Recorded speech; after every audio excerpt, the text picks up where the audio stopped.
नमस्कार विद्यार्थी मित्रांनो, आज आपण इयत्ता 9वी विषय भूगोलाच्या पुस्तकातील 8वा धडा अर्थशास्त्राशी परिचय याबद्दलची सविस्तर माहिती बघणार आहोत.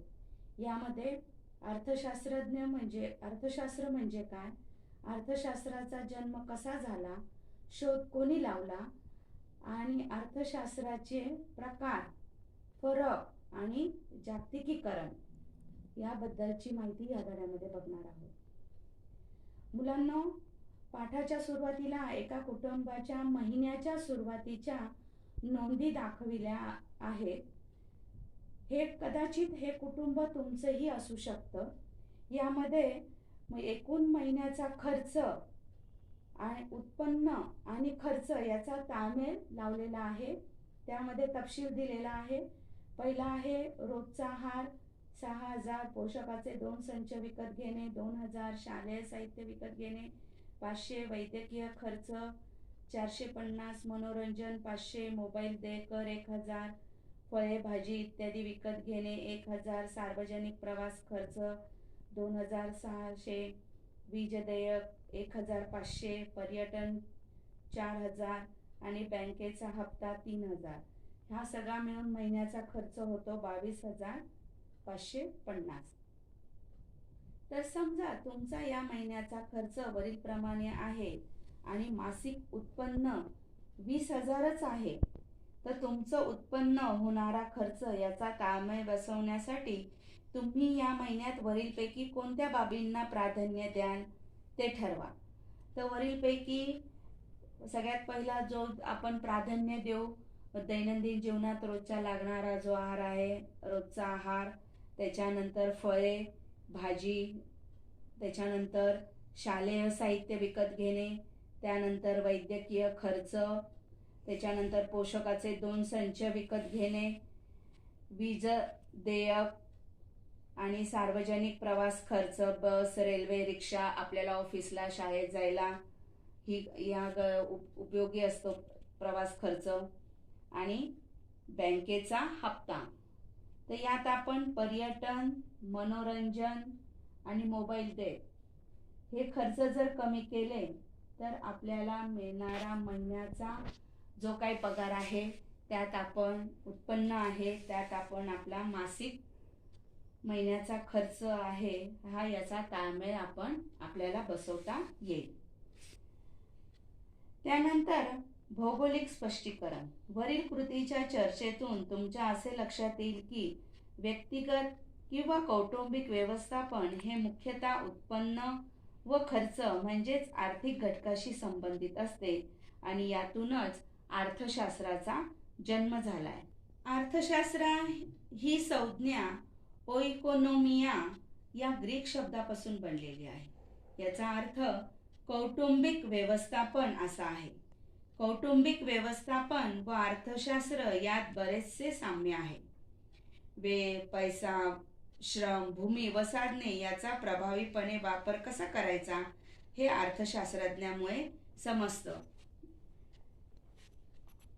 विविध अर्थशास्त्र हे एक सामाजिक शास्त्र आहे. त्याचा उपयोग शेती, व्यवसाय, वित्तपुरवठा व दैनंदिन जीवनात होत असतो. मानवाच्या प्रगतीत अर्थशास्त्राचे महत्त्व असाधारण आहे. अर्थव्यवस्था म्हणजे अर्थव्यवस्थेमुळे या सर्व गोष्टींचा आपल्याला अर्थ समजतो. विविध साधनांचा वापर करून लोकांच्या अमर्याद गरजा कशा भागवल्या जातात याचा अभ्यास अर्थशास्त्रात केला जातो. लिओनेल रॉबिन्स यांच्या मते अमर्याद मानवी गरजा आणि मर्यादित दुर्मिळ व पर्यायी उपयोगाची साधने यांचा मेळ घालणाऱ्या मानवी प्रयत्नाचा अभ्यास करणारे शास्त्र म्हणजेच अर्थशास्त्र होय. कुटुंबाचे जसे आर्थिक व्यवस्थापन असते तसेच गावाचे, शहराचे, राज्याचे, देशाचे व जगाचे देखील व्यवस्थापन असते. भौगोलिक दृष्ट्या विचार केल्यास विशिष्ट भूप्रदेशातील उत्पादन, वितरण तसेच वस्तू व सेवांचा उपभोग यांच्याशी संबंधित असलेले उपक्रम म्हणजेच अर्थव्यवस्था होय. म्हणजे एखाद्या विशिष्ट भारतामध्ये वेगवेगळ्या हवामानानुसार प्रत्येक ठिकाणाचं उत्पन्न हे भौगोलिक दृष्ट्या वेगवेगळं निघत असतं. त्यानुसार भूप्रदेशातील उत्पादन कसं मिळतं, त्याचा वाटप कसा, त्या वस्तू आणि त्या सेवांचा उपभोग यांच्याशी संबंधित असलेले उपक्रम म्हणजेच काय, अर्थशास्त्र होय. जागतिक स्तरावर अर्थशास्त्राचे 3 प्रकार आहेत. खालील तक्ता पहा. अर्थव्यवस्थेचे प्रकार. प्रत्येक देशाची अर्थव्यवस्था वेगवेगळी आहे. ज्या पद्धतीने त्यांना स्वातंत्र्य मिळालं त्या स्वातंत्र्यानंतर जी त्यांची विचारसरणी झाली त्यानुसार प्रत्येकाने आपल्या देशात वेगवेगळी अंमलबजावणी केली. ही अंमलबजावणी करताना कोणत्या प्रकारची अर्थव्यवस्था स्वीकारावी हे ठरवले. त्यात 3 प्रकारची अर्थव्यवस्था आहे. त्यातली पहिली भांडवलशाही अर्थव्यवस्था. भांडवलशाही अर्थव्यवस्था म्हणजे एखादा देश जास्तीत जास्त व्यापारी लोकांकडनं देणे आणि मागणी पुरवठ्यावर काम करणे म्हणजे सरकारी सेवा कमी असणार आणि खाजगी लोकांकडून त्या सेवा जास्त घेतल्या जाणार. म्हणजे बसेस असतील, बसेस कशा तर त्या सरकारी आहेत आणि भांडवलशाही देशामध्ये त्या खाजगी असणार. खाजगी लोक चालवणार. मागणी वाढली तर दर वाढणार. याला भांडवलशाही अर्थव्यवस्था म्हणतात. या भांडवलशाही अर्थव्यवस्थेत उत्पादनाच्या साधनांची मालकी आणि व्यवस्थापन खाजगी व्यक्तीकडे असते. कमाल नफा मिळवणे हा भांडवलशाही अर्थव्यवस्थेतील मुख्य हेतू असतो. उदाहरणार्थ जर्मनी, जपान, अमेरिकेची संयुक्त संस्थाने इत्यादी देशांनी ही अर्थव्यवस्था स्वीकारलेली आहे. त्यानंतरची समाजवादी अर्थव्यवस्था. समाजवादी अर्थव्यवस्थेमध्ये लोक उपयोगी सेवा इतरत्र सरकारी करून टाकतात. म्हणजे एखाद्या कंपनीला खूप फायदा झाला तर ती कंपनी सरकारने चालवायची, तर का कुठल्याही एका व्यक्तीला फायदा होऊ द्यायचा नाही. त्याला समाजवादी अर्थव्यवस्था म्हणतात.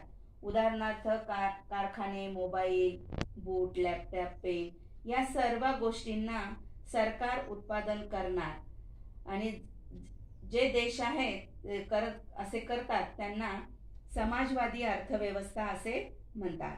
आणि समाजवादी अर्थव्यवस्थेत उत्पन्नाचे घटक एकत्रितरित्या संपूर्ण समाजाच्या मालकीचे असतात, म्हणजे सरकारी मालकीचे असतात.